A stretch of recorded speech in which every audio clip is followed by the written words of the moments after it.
Page number 68, रूहानी आत्मिक विचार।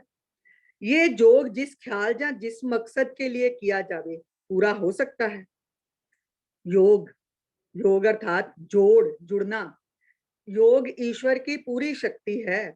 इंसान को इस्तेमाल करने का हक तो जरूर है, मगर ऐसी पूर्ण पवित्र शक्ति को पवित्र जगह पर ही इस्तेमाल करना चाहिए।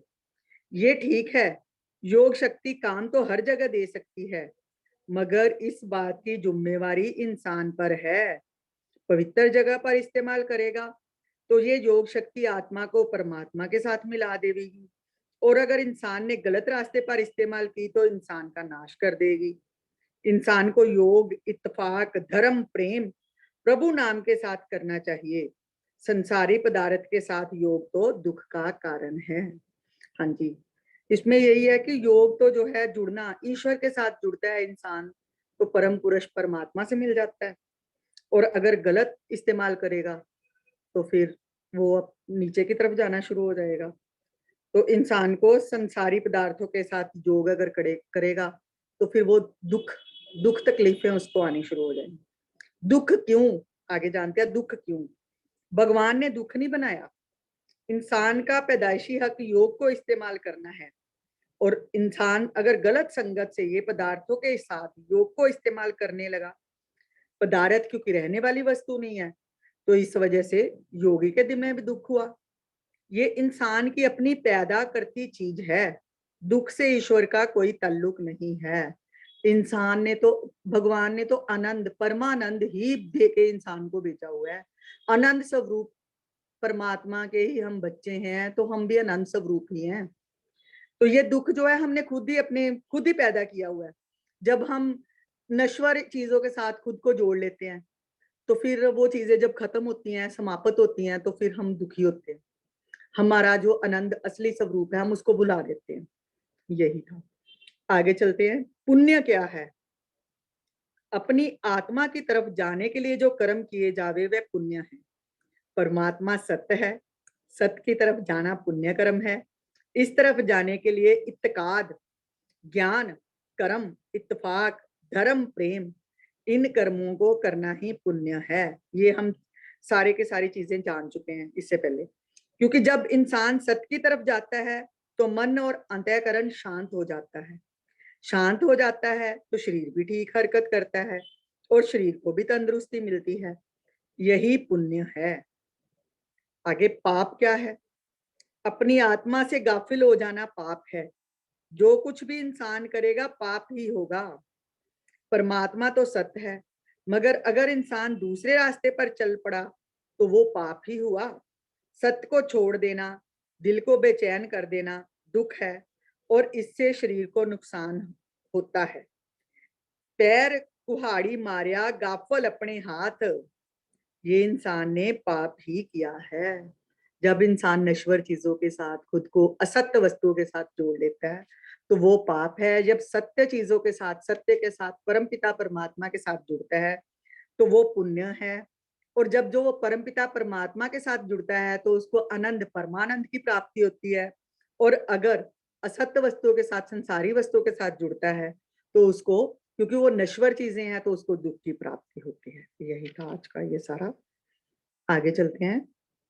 खुद को पहचानना क्या है? मेरे शरीर की आंख जब मुझे देखती है तो शरीर ही नजर आता है, क्योंकि जो शरीर की आंख है वो शरीर को ही देख सकती है, मुझे नहीं। शरीर का हाथ तो मेरे शरीर को ही पकड़ सकता है, मुझ आत्मा को नहीं। मेरे शरीर के कान शरीर की आवाज ही सुन सकते हैं, मेरी आवाज को नहीं। इस तरह ये सारा शरीर मुझे पकड़ने के लिए ना काबल है, काबल नहीं।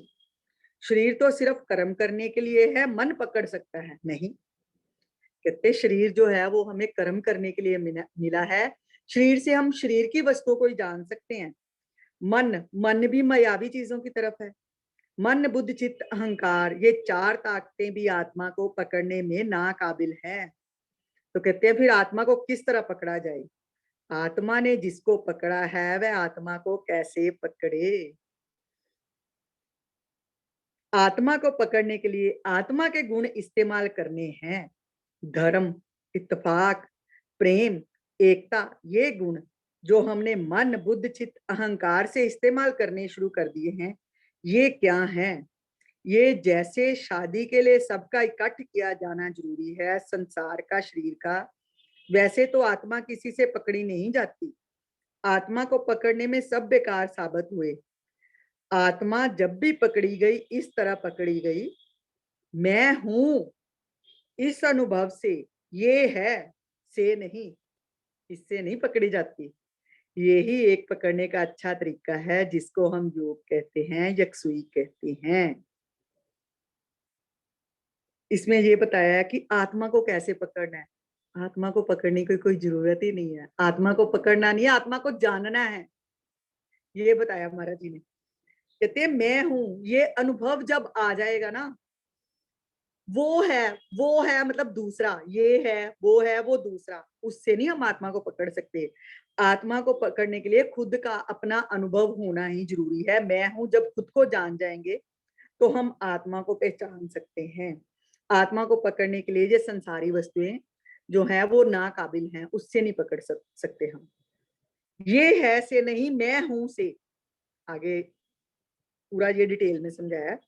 मैं पहले भी इस लेख पर कुछ लिख आया हूं, मैं हूं। ये विचार सिर्फ चेतन शक्ति की है। अभ्यास जब एक ही शक्ति सब जगह महसूस करता है और इसका ज्ञान हो जाता है, तो सारे संसार और सारे शरीरों को फर्जी जब पुतलियों की तरह काम करते देखता है। वह जानता है कि शरीरों की अपनी शक्ति कोई नहीं है। ये चेतन शक्ति सबको चला रही है, इंसान को, हैवान को, जानवरों को, वृक्षों को, हाथी को, मिट्टी, जल, अग्नि, वायु, आकाश को। ये सारा ब्रह्मांड एक ही शक्ति का कारखाना है और एक ही शक्ति से चल रहा है। गुरु की मेहरबानी से इस तत्व का ज्ञान होता है। शुरू में भी पुस्तक में यही लिखा गया है।